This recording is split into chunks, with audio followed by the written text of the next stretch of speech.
ঠাকুর, মা, স্বামীজির শ্রীচরণে ভক্তিপূর্ণ প্রণাম জানিয়ে আজকের নিবেদন গিরিশচন্দ্র ঘোষ, স্বামী গম্ভীরানন্দ, পর্ব 6। ঠাকুর কোনো বিষয়ে গিরিশকে নিষেধ করিতেন না।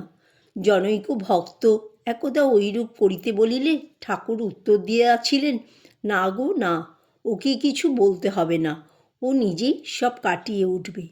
এই বিষয়ে গিরিশও সাক্ষ্য দেন, এই যে পরম আশ্রয়দাতা, ইহার পূজা আমার দ্বারা হয় নাই। মদ্যপান করিয়া ইহাকে গালি দিয়াছি, শ্রীচরণ সেবা করিতে দিয়াছেন, ভাবিয়াছি এ কি আপদ। একদিন গিরিশ সুরাপানে সম্পূর্ণ অপ্রকৃতিস্থ হইয়া অশ্বযানে দক্ষিণেশ্বরে উপস্থিত হইলে ঠাকুর লাটুকে বলিলেন, গাড়িতে কিছু ফেলে এলো কিনা দেখে আয় তো। লাটু তাহাই করিলেন। আর একদিন কাশীপুরে গিরিশ উপস্থিত হইলে লাটুকে তামাক সাজাইয়া দিতে বলিলেন। ফাগুর দোকান হইতে গরম কচুরি আনাইয়া খাওয়াইলেন এবং নিজ হাতে এক গ্লাস জল গড়াইয়া দিলেন।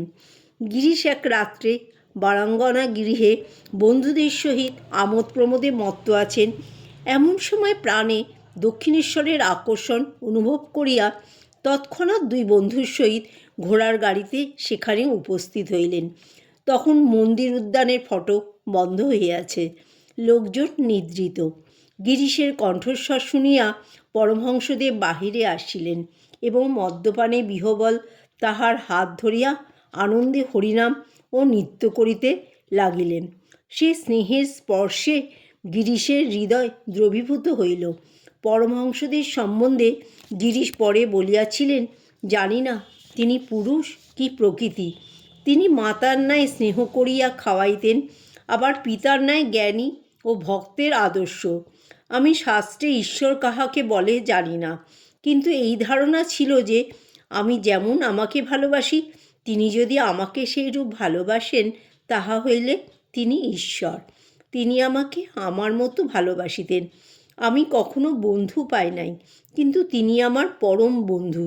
যেহেতু আমার দোষ তিনি গুণে পরিণত করিতেন, তিনি আমার অপেক্ষা আমায় অধিক ভালোবাসিতেন। একদিন ঠাকুর অভিনয় দেখিতে গেলে অপ্রকৃতিস্থ গিরিশবাবু ধরিয়া বসিলেন, তুমি আমার ছেলে হবে, বলো।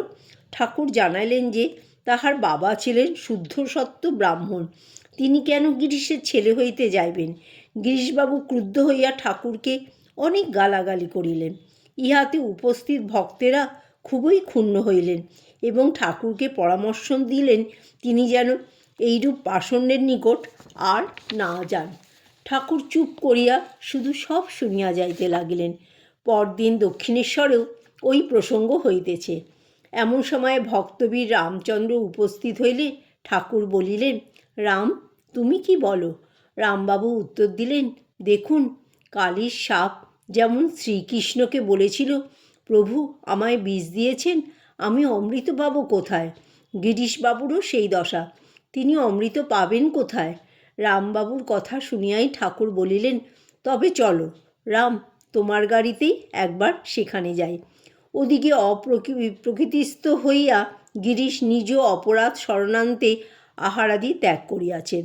ঠাকুরকে দেখিয়াই পাদপদ্মে লুটাইয়া পড়িলেন আর কাতরস্বরে বলিতে লাগিলেন, আজ যদি তুমি না আসতে ঠাকুর, তাহলে বুঝতুম তুমি এখনও নিন্দাস্তুতিকে সমান জ্ঞান করতে পারোনি, তোমার পরমহংস নামে অধিকার আসেনি।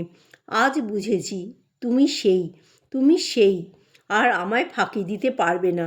এবার আমি আর তোমায় ছাড়ছি না, বলো তুমি আমার ভার নেবে, আমায় উদ্ধার করবে। কয়েকবার যাতায়াতের পর গিরিশবাবু ঠাকুরকে সর্বতোভাবে আত্মসমর্পণ করিয়া বলিলেন, এখন থেকে আমি কি করব? ঠাকুর উত্তর দিলেন, যা করছো তাই করে যাও। এখন এদিক ওদিক দুদিক রেখে চলো, তারপর যখন একদিক ভাঙবে তখন যা হয় হবে, তবে সকাল বিকালে তার স্মরণ মননটা রেখো। গিরিশবাবু তখন ভাবিতেছেন, আমার স্নান, আহার, নিদ্রা প্রভৃতি নিত্যকর্মেরই নিয়মিত সময় নাই, সুতরাং শ্রীগুরুর বাক্য স্বীকার করিয়া পরে অক্ষমতার জন্য কেবল দোষভাগী হইতে হইবে।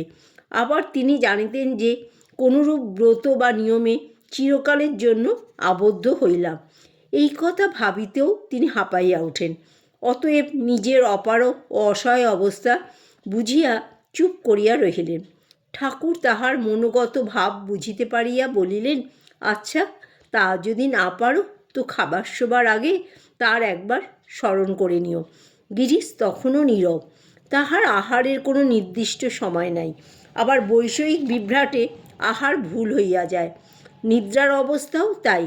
এত সহজ গুরুবাক্য গ্রহণে অক্ষম হয় আপন ভবিষ্যৎ সম্বন্ধে শ্রীযুক্ত গিরিশের মনে তখন নৈরাশ্যের ঝড় বহিতেছে। তাই ঠাকুর আবার বলিলেন, তুই বলবি? তাও যদি না পারি? আচ্ছা, তবে আমায় বকলামা দে। ঠাকুরের তখন অর্ধবাহ্য দশা।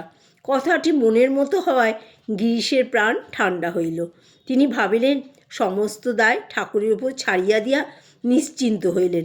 কিন্তু বকলামার গূঢ় অর্থ ক্রমেই তাহার নিকট প্রকটিত হইয়া তাহাকে এক কঠিন সাধন সমরে অবতীর্ণ করিল। কোনো কার্যে আর তাহার আমি আমার বলার পর্যন্ত অধিকার থাকিল না। সুখ দুঃখে তাহার হর্ষ বিষাদের অবকাশ রহিল না। এমনকি তিনি বুঝিতে পারিলেন, যে ব্যক্তি বকলমা দিয়েছে তাহার সাধন ভজন জপ তপ রূপ কার্যের আর অন্ত নাই। তাহাকে প্রতি পদে প্রতি নিঃশ্বাসে দেখতে হয় তার উপর ভার রেখে তার জোরে পাটি নিঃশ্বাসটি ফেললে, না এই হতচ্ছাড়া আমিটার জেরে সেটা করলে। অচিরেই বকলমার পরীক্ষা দিতে হইল। দ্বিতীয়া স্ত্রী তাহাকে 2টি কন্যা ও একটি পুত্ররত্ন উপহার দিয়াছিলেন।